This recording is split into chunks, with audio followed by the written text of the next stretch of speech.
Okay, നമ്മൾ കഴിഞ്ഞ വീഡിയോയിലൊക്കെ വ്രതങ്ങളെക്കുറിച്ചാണ് പറഞ്ഞുകൊണ്ടിരുന്നത്. നിത്യ നൈമിത്തികം കാമ്യം എന്നീ 3 വിധത്തിലുള്ള വ്രതങ്ങളിൽ ഇന്ന് വെള്ളിയാഴ്ച വ്രതം എടുക്കുന്നത് കൊണ്ടുള്ള ഫലം അതാണ് പറയുന്നത്. ജാതകത്തിൽ ശുക്രദശാകാലം അനുഭവിക്കുന്നവർ ഈ വെള്ളിയാഴ്ച വ്രതം എടുക്കുന്നത് വളരെ നല്ലതാണ്.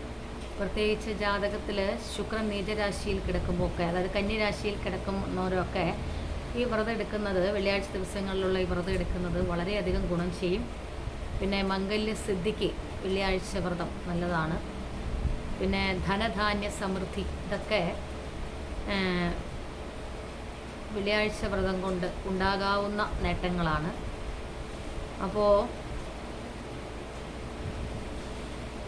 ഈ വെള്ളിയാഴ്ച വ്രതം പെടുന്നത് നിത്യം നൈമിത്തികം കാമ്യം എന്ന് 3 തരത്തിലുള്ള വ്രതങ്ങളിൽ കാമ്യം എന്ന ഇതിലാണ് വ്രതം പെടുന്നത്, വെള്ളിയാഴ്ച വ്രതം പെടുന്നത്. അതായത് ആഗ്രഹ സാഫല്യത്തിന് വേണ്ടിയിട്ട് നമ്മൾ എടുക്കുന്നതാണ് വെള്ളിയാഴ്ച വ്രതം.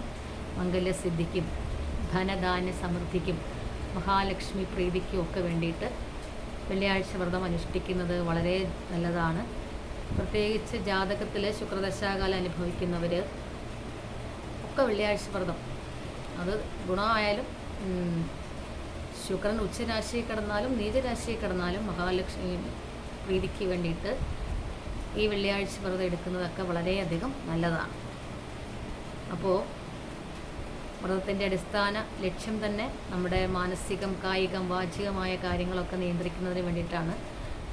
അപ്പോൾ അങ്ങനെയുള്ള കാര്യങ്ങൾക്കൊക്കെ, അല്ലെങ്കിൽ ആഹാര നിയന്ത്രണമൊക്കെ വരുത്തി വ്രത ദിവസങ്ങളിൽ ഒരു പ്രത്യേക ഫലസിദ്ധി തന്നെ ഉണ്ടാക്കിയെടുക്കുക. എല്ലാവരും വെള്ളിയാഴ്ച വ്രതമൊക്കെ അനുഷ്ഠിക്കുക.